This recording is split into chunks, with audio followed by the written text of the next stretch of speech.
మయన్మార్లో కాలాదాన్ అని ఒక నది. భారత్కి మయన్మార్ మధ్య ఒక ఫ్రెండ్షిప్ ప్రాజెక్ట్ ఉంది. దీన్నే కాలాదాన్ మల్టీ మోడల్ ట్రాన్సిట్ ప్రాజెక్ట్ అని చెప్తారు. అంటే 539 కిలోమీటర్స్ కలిగిన భారత్ నుంచి మయన్మార్కి మధ్య మీకు ఈ దూరం. సో ఇక్కడ సిట్వే పోర్ట్ని అంటారు. సిట్వే అంటే ఒక నగరం, మయన్మార్లో ఉండే ఒక నగరము. సో అక్కడ మనము ఒక పోర్టును నిర్మించాం.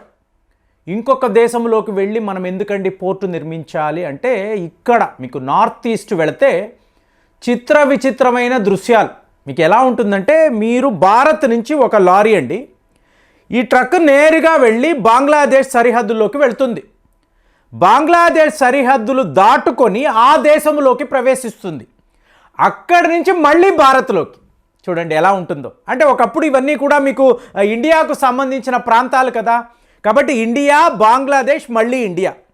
సరిగ్గా ఇక్కడ మయన్మార్లో కూడా అదే పరిస్థితి. ఇప్పుడు ఈ సిట్వే పోర్ట్ అని మనం నిర్మించాము చూసారా.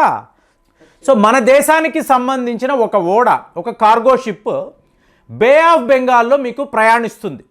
నేరుగా ఇది మయన్మార్లో ఉండే సిట్వే పోర్టుకు వెళ్ళి అక్కడ అన్లోడింగ్ అయిన తరువాత మన ట్రక్కుల్లో ఈ సరుకులను ఎక్కించుకొని మయన్మార్ ద్వారా వెళుతూ మళ్ళీ భారత్లోకి ఈ ట్రక్కులు కలుస్తాయి. సో ఈ బంగ్లాదేశ్ మయన్మార్ని కంట్రోల్ చెయ్యడము అనేది చాలా చాలా ఇంపార్టెంట్. చిన్న దేశాలు, మన మీదే ఆధారపడి ఉండే దేశాలు, కానీ మీకు వాళ్ళతో వ్యాపారం ఉంది కదా. సో అప్పుడప్పుడు వాళ్ళు ఏమనుకుంటారు, మనం వీళ్ళని బ్లాక్మెయిల్ చేయొచ్చు, భారత్తో మనం ఇలాంటి ఒక ఆట ఆడవచ్చు. అంటే మనము ఆడే ఆట పెద్ద దేశము కదా, కాబట్టి మనము ఒకవేళ వీళ్ళతో ఆట ఆడాలి, ఒక గేమ్ వర్కౌట్ చేయాలనుకున్నాం అనుకోండి, వాళ్ళు చిక్కుల్లో పడతారు. కానీ మీకు తలా తోకా లేని నాయకులు, ఇలా ఇంపోర్టెడ్ ప్రొఫెసర్లు, అలాగే మీకు అక్కడ మయన్మార్లో చూసారనుకోండి మిలిటరీ జుంటా, మేమేదో చాలా చాలా శక్తివంతమైన వాళ్ళము, ఇదంతా ఆలోచిస్తారు. కానీ మనం కొంచెం కోపాన్ని చూపించామనుకోండి, వాళ్ళు తట్టుకోలేరు. ఇప్పుడు మయన్మార్కి సంబంధించిన భారత్ రాయబారి అభయ్ ఠాకూర్ అంటారు. ఈయన మొన్న ఏం చేశారు, డైరెక్ట్గా మీకు మయన్మార్లో ఉండే ఈ రఖైన్ ప్రాంతం ముందు చూసారా, రఖైన్ రాష్ట్రము, దీనికి ఒక చీఫ్ మినిస్టర్ కూడా ఉన్నాడు.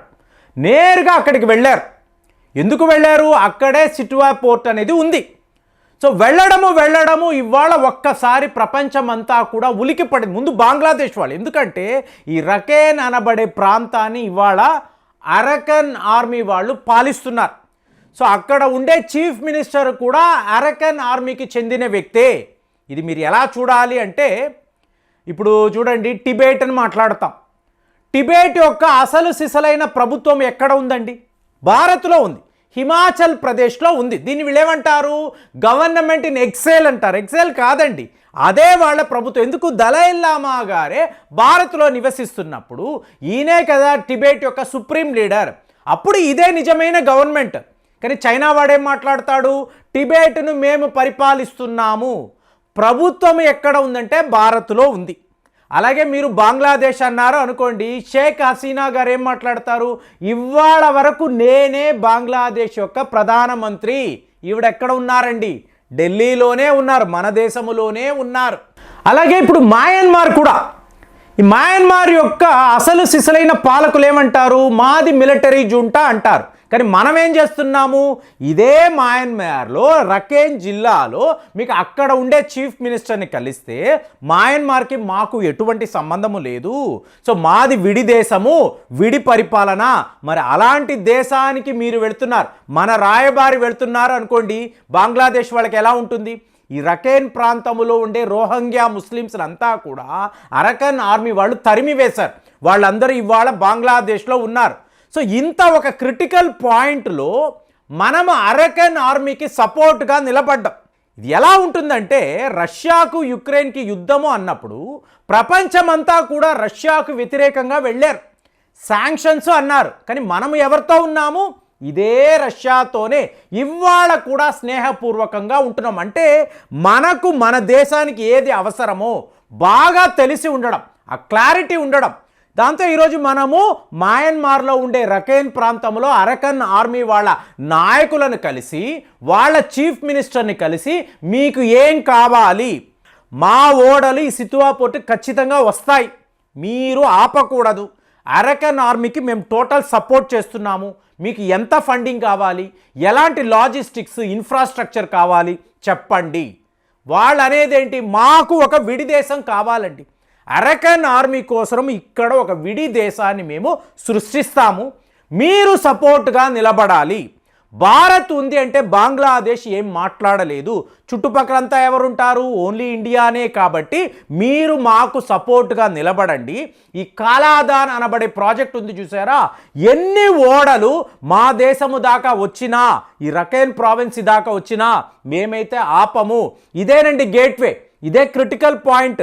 ఈ రఖైన్ రాష్ట్రాన్ని దాటే మీరు మయన్మార్లోకి వెళ్ళాలి, దీనిని దాటే మీరు బంగ్లాదేశ్లో కూడా వెళ్ళాలి. అంటే 7 స్టేట్స్ అంటారు చూసారా, సిలిగురి కారిడార్ అంటారు. ఇవన్నీ కూడా దగ్గర ఉండే ప్రాంతాలు. మీరు ఎవరైనా అస్సాం వెళ్ళి గౌహాతి నుంచి ఒక కారు ప్రయాణం చేశారనుకోండి, చాలా విచిత్రమైన ఇది ఒక జర్నీగా ఉంటుంది. అలాంటిది మయన్మార్కు సంబంధించిన మన రాయబారి డైరెక్ట్గా రఖైన్ ప్రాంతానికి వెళ్ళి అక్కడ ఉండే ముఖ్యమంత్రిని కలిస్తే మయన్మార్లో ఉండే మిలిటరీ జుంటాకి ఎలా ఉంటుంది? ఇది ఎందుకు ఇలా చెప్తున్నానంటే, ఈ మిలిటరీ వాళ్ళు అరకన్ ఆర్మీ మీద మొన్న ఎయిర్ స్ట్రైక్స్ కూడా చేశారు, పెద్ద బాంబులు కూడా విసిరారు.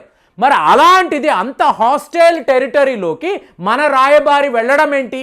వెళ్ళడము కాదు, నేరుగా సితువే పోర్టుకి వెళ్ళి అక్కడ పరిస్థితులు ఎలా ఉన్నాయి, మన ఓడలు వచ్చినప్పుడు మయన్మార్ వైపు నుంచి ఏమైనా ప్రమాదం ఉందా, బంగ్లాదేశ్ వైపు నుంచి మనకు ఏమైనా ఇబ్బందులు ఉన్నాయా, టోటల్గా కనుక్కొని పూర్తిగా అక్కడ ఉండే పరిస్థితిని సెక్యూర్ చేసుకొని వాళ్ళకి ఏం కావాలో మాట్లాడుకొని, అంటే ప్రపంచమంతా ఒకలా ఆలోచిస్తే ఇప్పుడు మయన్మార్ మిలిటరీకి ఎవరు సపోర్ట్ అండి?